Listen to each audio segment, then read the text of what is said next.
welcome to a brand new episode here on 1950's Farm. Today we are on the McCormick and we are going to get the planter. It is that time of year again when the corn needs planting. So we haven't got the crawler today. The crawler is up at the dairy, that's where we are. The crawler is up at my farm, or Harry's farm, and we are currently trying to get mowed and then ploughed the big bit of grass. I think you're going to bang your head, son. But yeah, we're currently trying to get mowed and planted the big field of grass that I've got there. Now I've just got to let him get ahead because I tried to set courseplay up on this field, but for some reason courseplay wouldn't do the little field, but it set the course up on the big field and it wouldn't set a course up on this little field. So we've put the ordinary worker on today. So I don't know how well this is going to go, but we'll give it a go, I think. Well, we've got no choice really, to be fair. But yeah, so as I say, but we'll get the corn planted today, hopefully, and that will be the rebirth of life for spring. Really, we've had a busy old I've had a busy old winter doing the animals, and they've amazingly they've taken all of the hay over the few months that we were that I was feeding, obviously doing the winter sort of tasks. I can't see my where I'm due. Where am I? Oh, there I am. Yeah, so they took all of the hay, and they also took pretty much most of the straw. We're miles out. See, and then it kicks back in again. That we're back on again. Honestly, it's so frustrating, the texture tearing on this map, because as I say, it's kind of like you think you're in line, then you're not, then you are, then you're overlapping, then you're not in line again, and it's really frustrating, really frustrating. But never mind, we'll endeavour to do our best. I think what we're better off doing is just running the wheels alongside of where we planted, and we know we're going to be sort of overlapping some areas and we know we're going to be missing other areas, and just kind of do that and then go back over it. Oh, hello mate. I didn't think he was going to go back. Right, so that's that done. So now we can run this side. I've got to be a bit careful that I also don't go too far, because the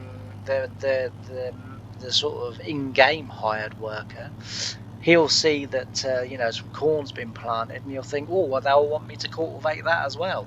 Whereas courseplay just sort of think, well, no, I did up to here, and that was where I was told to go, so I'm not going beyond that. And he will sort of kind of do a good job. Occasionally it catches, if you get a little bit too close, it will catch it, but it won't try to cultivate the whole lot, whereas the in-game helper will try to cultivate the whole lot.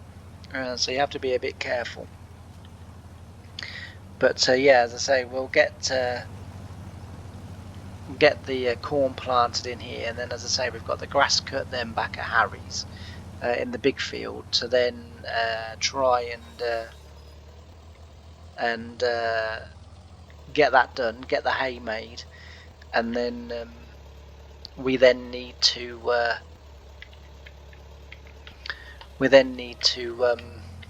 get that ploughed over, and then once that's ploughed over, we then obviously need to get it drilled. And I'm going to put soybeans in that field this year, and then corn in the other field that's traditionally been soybeans. Now I can't remember whether I've shown you down there or not, down at Harry's, but I will show you at some point. I've been busy down there as well, so while sort of, because obviously I'm doing the animals sort of every other day-ish, roughly.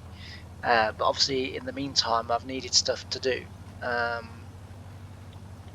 And so I've sort of and it's been stuff that I can't really make a video out of because it's just, it's not that it's nothing, but I don't think it's video worthy, if you know what I mean. So as I say, I've kind of left it and just sort of did what I said I was going to do, which is get past the winter, and then from there, we would come back in again when there's some proper farming. Obviously, we've got all our hay to cut again because, as I say, we've used all the hay bales this year on the cows, because I don't have silage and all of the stuff required to make TMR, and plus as well TMR was around in the 1950s. I've obviously just been feeding the cows the hay, and it's taken, as I say, it's taken all of the hay that we've had. I have still got some back at Harry's farm, so if the dairy does get desperate in the meantime until we can make some hay, then I do still have some hay back on, as I say, Harry's farm, so that's not too bad. We'll win with that one, I think. Well, hopefully. And yeah, so that's kind of what's been happening. But it would be around April on the farm that we would drill our maize. Our maize was mainly drilled for the biogas incinerator in Boston, which is not far from where I live, and not far from the farm that I worked on. So as I say, the farm grew about, I think it was about 800 acres, 800 to 1,000 acres of maize silage. And I say 800 to 1,000 because it was 800 when I started, definitely, because the first year I was there, I drilled all the maize. So I can remember how much I drilled. I did it because I had a 12-meter maestro from Horsch, and I think I did it in about a little over 2 weeks. Once we were going, and I learned very quickly that as I say, once you got going, and you didn't stop.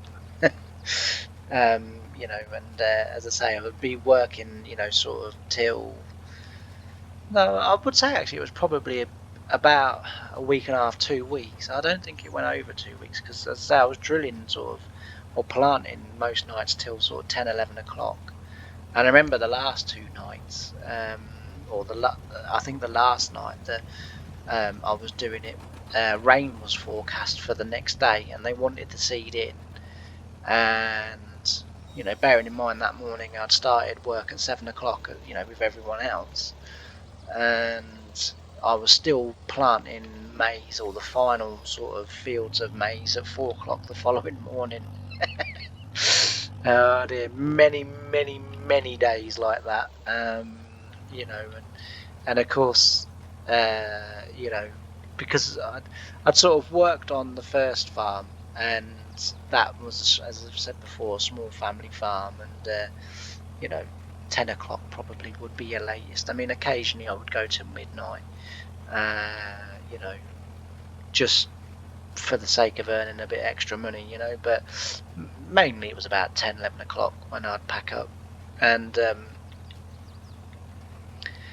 so yeah, as I say, I would be, sort of drilling. I was drilling that day, I say, until I was about, I think by the time I got home, it was about 5:30, 5:45 that morning. And of course, as I say, I'd not long been working on a farm, and and people are going, oh, it's illegal, they can't make you do that, that's breaking every law. Well, yes, in probably normal industries that probably is breaking a lot of laws. In the farming industry, And this is why I said the other day, week, or whenever it was, that I don't think you could just work on a farm for working on a farm, because as someone who is into my farming, who understands farming, I know, and I knew at the time, there were going to be days when it was going to be very late nights.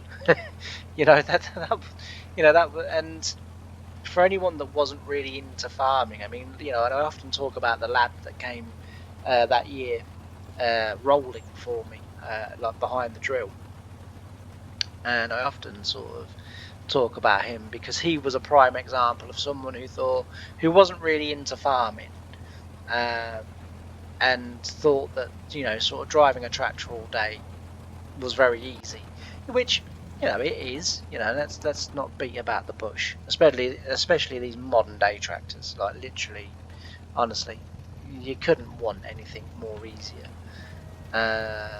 You know, but he kind of come in, and it was like, and I remember sort of at that period when he was there working with us, that we were again coming into some rain, and we were drilling wheat, winter wheat, and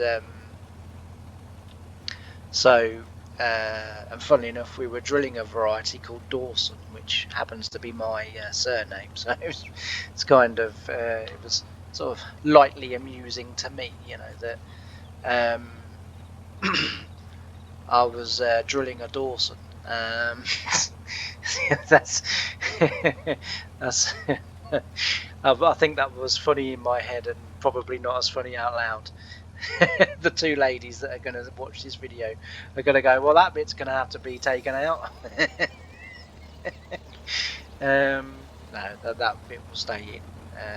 But yeah, so we were sort of drilling, and as I say, rain was coming, and Adrian, the farm manager, had come to me, and he said, are you willing to put a few extra hours in? So I said, yeah. He said, rain's coming about 5 tomorrow morning. He said, I was thinking, like, if we just keep going till it rains. So I said, okay. So I said, what about waste of space? And he said, well, he said, yeah. He said, we'll try and keep him going as well. So I said, okay. I said, fair enough. I said, are you telling him or am I? He said, no, I'll tell him.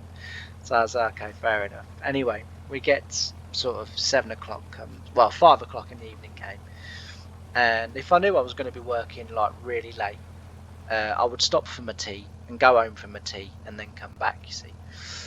And plus, as well, it would also give me a chance to stock up on sort of some more food and what have you, and do that. And this was sort of fairly early on in my sort of mini career on this farm. So by the time I'd left, for the the two maybe 3 years leading up to when I left, they started to provide meals for everyone, so you didn't have to go home, so you didn't even, it was basically so you weren't stopping, because for that hour for me to go home and get my tea and come back again, obviously that was an hour I wasn't working, well, that was an hour lost to the rain.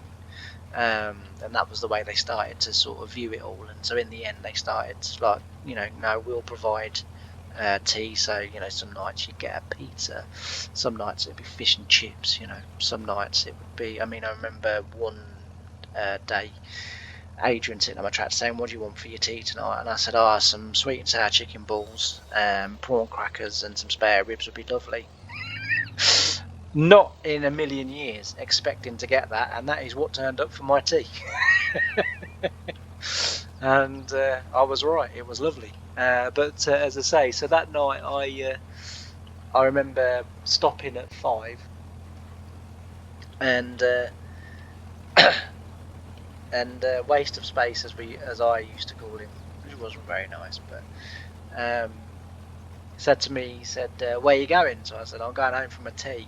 Well, so I stopped, and I stopped him, and I said, "Right, I'm going home for my tea." So he said, "Okay." He said, was he joking when he said, like, we're just going to work till it rains? And I said, no. And so he said, well, what am I going to do about food then? So I said, well, I don't know. I said, that's not really my concern. I said, but I'm going home for my tea. So he said, well, yeah, but he said, like, I can't get home and back in an hour. So I said, well, I said, like, go back to the yard. I said, get in the truck with me, go back to the yard. I said, and I'll drop, I'll either drop you off at your car, or I said, like, I'll drop you off at a bloody McDonald's or something, and then I'll pick you up on the way back. So anyway, that was what he in the end ended up doing. He went to McDonald's. I went home for my tea, and then I went and picked him up. So we get going again. We get back to the farm, the field, and we get going again. And I'm quite happy drilling away, and got my CD on, and listening to my music. And Adrian rings and says, right, uh, you have to ring me on my emergency phone now. So I was like, okay, because obviously I've gone home from work. So I said, yeah, I'll be up a bit later to see how you're getting on. I said, no problem. I said, am I just following the field plan as you've given me? Yeah, absolutely. Just follow it as I've given it. He said, like, and just keep going. So I said, yeah, no problem. So as soon as it rains, he said, pack up, go back to the yard. He said, you can go home. Like, he said, and you don't have to come back like in tomorrow. You can have tomorrow off. So I said, okay, yeah, okay, fine, thank you.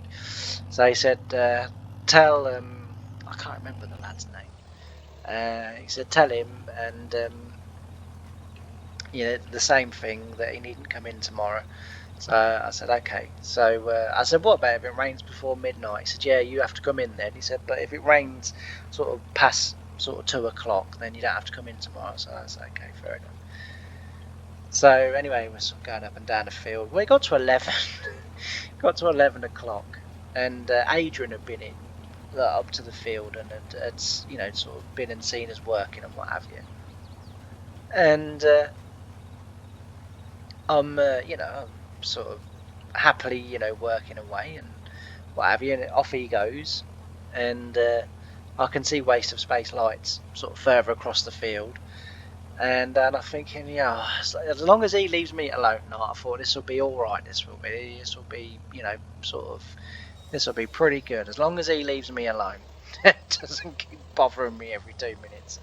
And of course, once it got to sort of 11, sort of to a point, I used to turn the CB off, because there weren't going to be no one else getting in touch with me, because they had either gone home or, whatever. Do you know what I mean? Like, so I used to turn the CB radio off, and I just used to sit there, like, listen to my music, or I had a little portable TV in my Challenger, and I used to sort of sometimes put that on, especially if there was like football on or snooker on, or something like that, or if it was a Sunday and say Top Gear was on.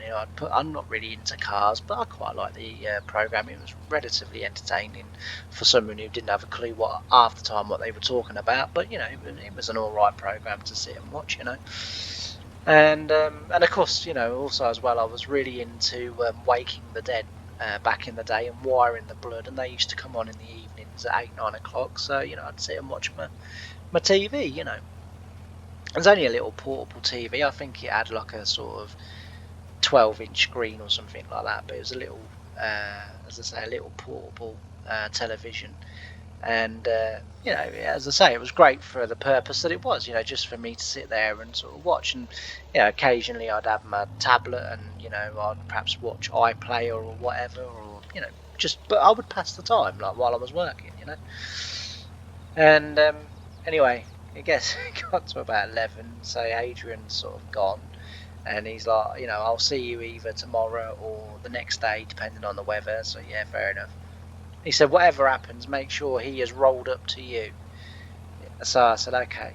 So, and he said, I will go and tell him that. So I said, okay. Well, anyway, working away about 11, and I can see him coming along the headland. Now, he's already rolled the headland, because I've already drilled the headland, right? And we sort of drilled the headland because the rain was coming, and what we didn't want to happen was, we didn't want like the rain to sort of come before I could get the middle of the field done, and then the headland be left. We wanted the headland done so that all I had to do, if at a later date, if such thing as I needed to do something, finish the rest of the field, all I had to do was the middle, you see. So sometimes this is what we would do on the farm, and but I don't necessarily think they would do that so much now, because now they're sort of getting quite committed into controlled traffic farming, and you would drill the headlands last so that you weren't turning on your work. But back then, 2000 and sort of 8, 9, 10, I think up to about 16 was when I left. But I think it was about that. I can't remember exactly. I think it was about 2016. And back then we weren't, we were drilling headlands first, especially if it was dry or whatever, and I seen him come along the headland, which annoyed me because, as I say, he'd already rolled it. Well, if you've already rolled it, you don't roll it again. That was a rule on the farm. That was, So he's come along the headland. I've got up to the headland. I'm sort of turning around, and because he's got his sort of work lights on, so I couldn't see very much because he basically dazzled me. And I'm turning around, and I'm just sort of slowing down, getting ready to set the drill back in, get going again, and suddenly my door opens, which frightened the absolute bloody life out of me. And he got in, and he went, "All right," and I said, "Yeah." I said, "What are you doing?" So he said, "I'm having a ride with you." So I said, "Why?" So he said, "Why?" He said, "I got a bit bored going up and down a field." I said, "Well, newsflash for you." I said, "I'm going up and down a field." So he goes, "Yeah, I know." He goes, "But I thought we'd have a chat, He said, "It's going to be a long night, isn't it?" And I said, "Well, it could be." I said, "Personally," I said, "I was alright." He said, "Wow, you got a telly in here?" I said, "Yeah." He said, "Why haven't I got one?" I said, "I don't know." I said, I said, "A bit like your teammate." I said, "It doesn't really, there's nothing really to do with me." I said, "I just got my tractor set up the way I like it." I said, and that's it. I said, "I get on them and work. The boss man don't mind." I said, "The others take a mick." I said, "But who cares?" I said, I just it's it's what I do. It's just the way I roll. And anyway, sort of talking, he said, "What time are you working till?" So I said, "I'm working till it rains." He said, "Well, what about if it don't rain till, say, 8 o'clock tomorrow morning?" So I said, "Well, I'm working till 8 o'clock tomorrow morning then, aren't I?" I said, "I'm working till it rains." I said, "Because they want to get as much in as they can." I said, I said, and that's the commitment that, we all make.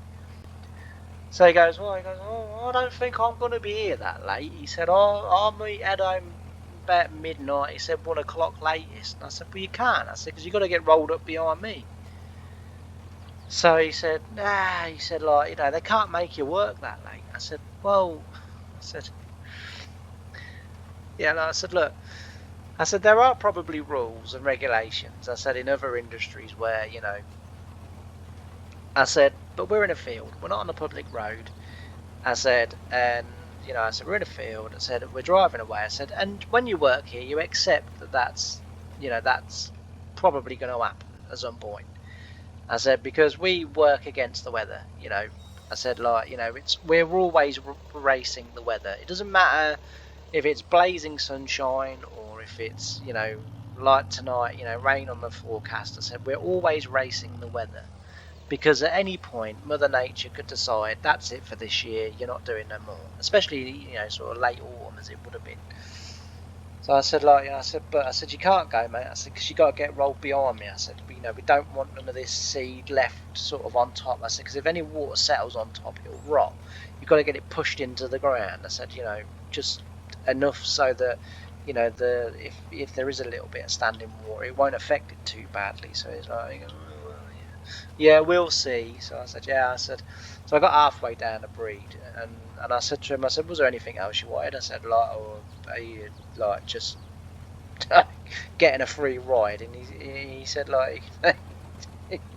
because eventually, not this on this occasion, but on another occasion, he goes, "You don't really like me, do you?" And I said, "Not really, no." I said, "And I tell you what, I said, you seem an all right kind of person." I said, "You're a little bit arrogant." I said, "But," I said, "you don't want to do much."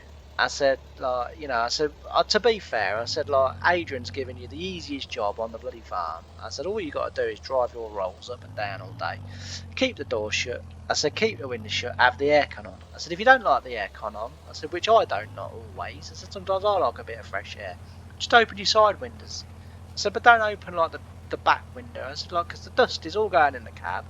I said, "The thing is," I said, "you'll bugger off at the end of the season." I said, "And we'll be the ones that'll have to clean it." I said, it's not on really, mate."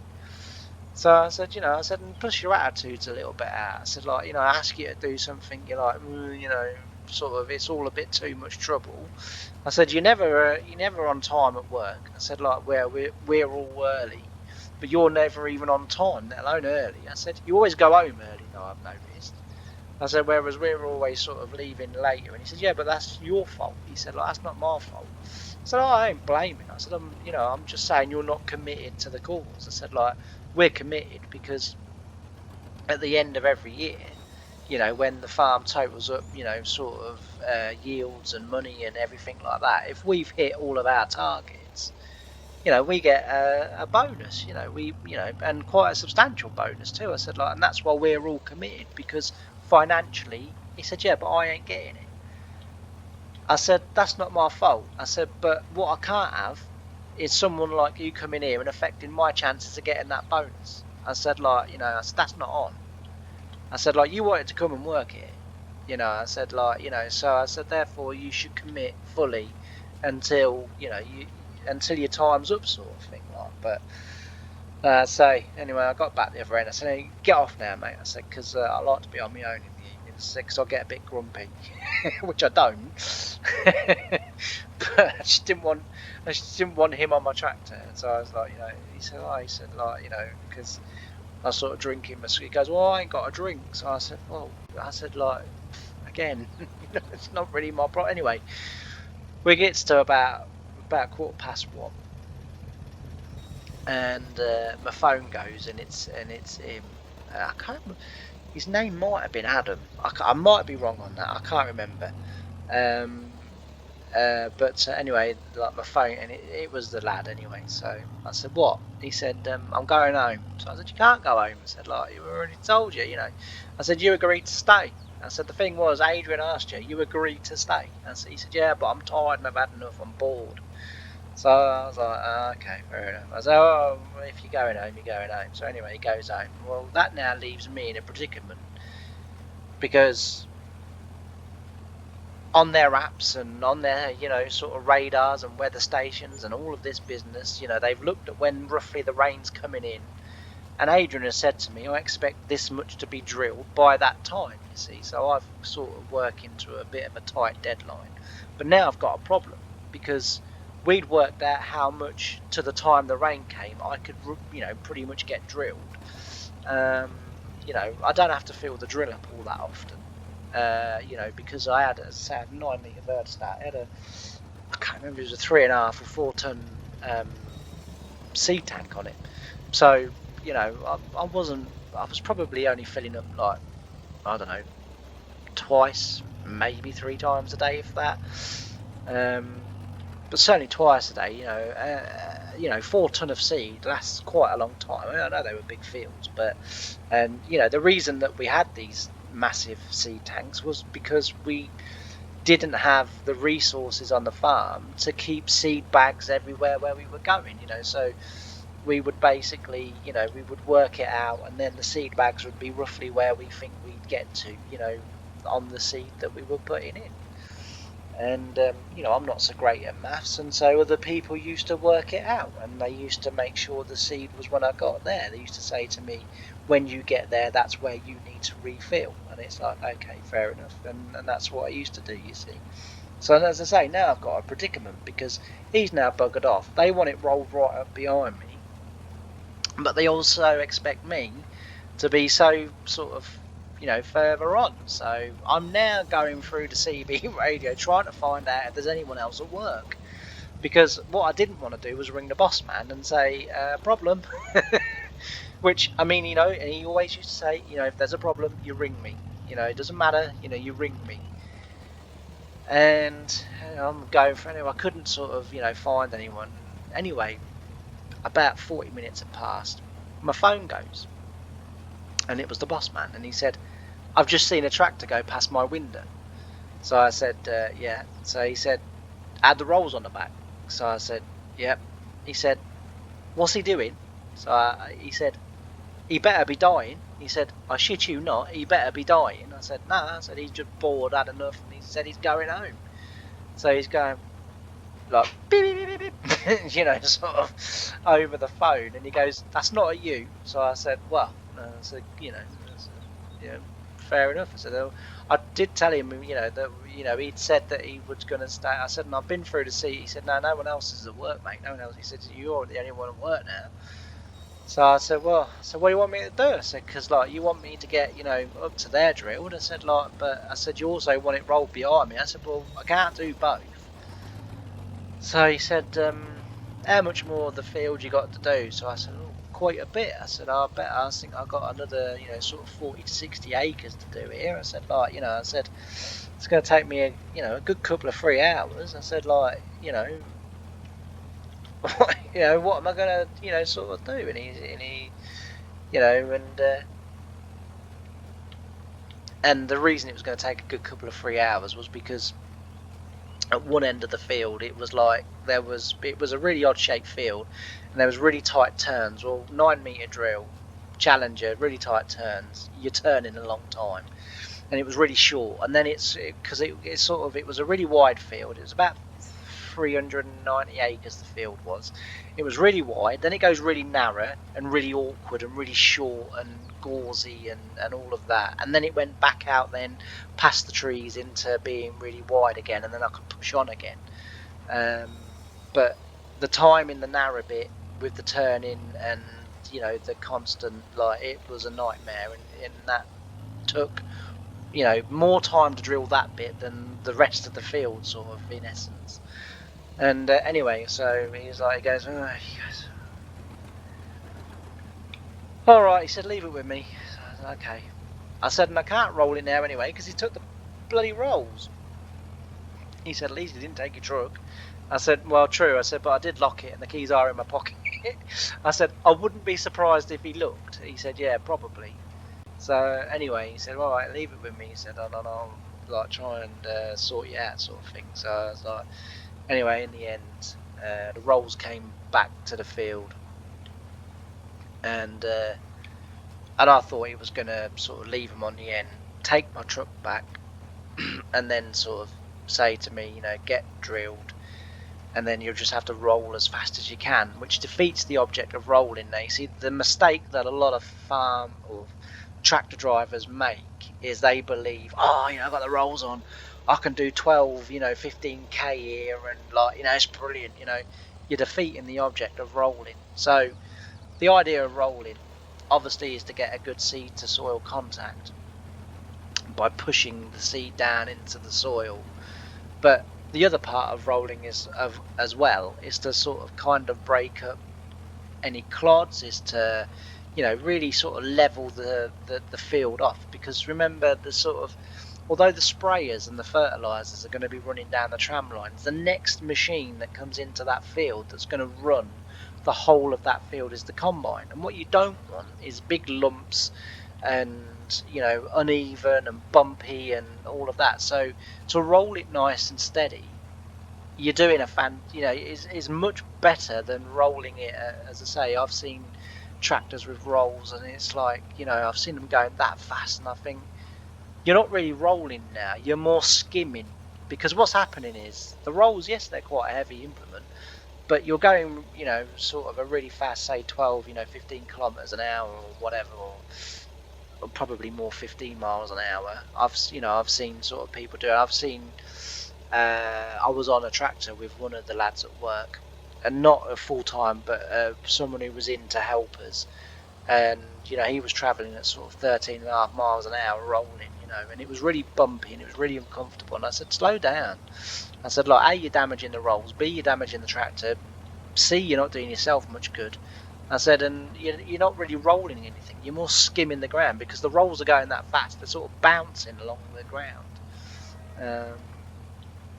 And so, as I say, like, the one thing you need to do is to, you need to roll at a nice steady pace. I would say probably no more than 7 or 8 miles an hour, and even that's probably going a little bit quick with the rolls. So you need to keep a nice steady even pace. You need to so it's a bit like ploughing. So with ploughing, the idea with ploughing is that if your plough's set up right and if the conditions are allowing, you can plough pretty quickly. I used to plough roughly at about 8 miles an hour. Now, that was in my Challenger. So about 8 mile an hour, I could comfortably plough. I don't know what the hell that was that went by if the microphone picked that up. I don't know what it was. Anyway, but there were a few things that you had to look for to know whether or not you were going too fast. So the first thing that you would look for is the plough chucking any soil up behind the plough onto the unploughed land. If it was, you're going too fast. Second thing to look for is the soil going over the back of the breastplate of the plough. So over the furrow plate, is the soil going over the back of that? If it was, you're going too fast. Now, I used to find that at about 8 miles an hour with my Lemkin plough on my Challenger, I would be ploughing where the soil would be reaching the top of the furrow plate or breastplate or however you refer to it as. It would reach the top, but it wouldn't go over the back. And I wouldn't be chucking, or I'd be chucking very minimal amount of soil up onto the unploughed. If you start also as well throwing soil beyond, so you should be laying it up against what you've just ploughed. If you start laying it or throwing it beyond that, you're also going too fast. And so, you know, you had to sort of be mindful of these things. And it's the same, as I say, with rolling. You know, if conditions are allowed, 7 or 8 mile an hour was okay. You know, it wasn't too bad. You know, you need a little bit of pace. You know, but you don't want to be flying down the field. I hope I've kind of made sense there, because I kind of felt like I made sense in the beginning and then kind of got lost and waffled off and then sort of came back to again. So hopefully I made sense. But anyway, I'm going to leave this video here because, as I say, we've gone on quite a long time and I've been waffling away, and I like doing this field. This field is sort of kind of set up for doing a chatty sort of waffly video, but I hope you've all enjoyed it. And so I'm going to get this little bit done off camera, and then next time when we come back, we'll either be down my end or Harry's end doing work down there, or we'll be planting the soybeans in the big field to my left, the mammoth field that we ploughed. We'll be planting soybeans in there. So hope you've enjoyed it. Thanks ever so much for watching, really do appreciate it, and I'll see you again next time. Bye for now.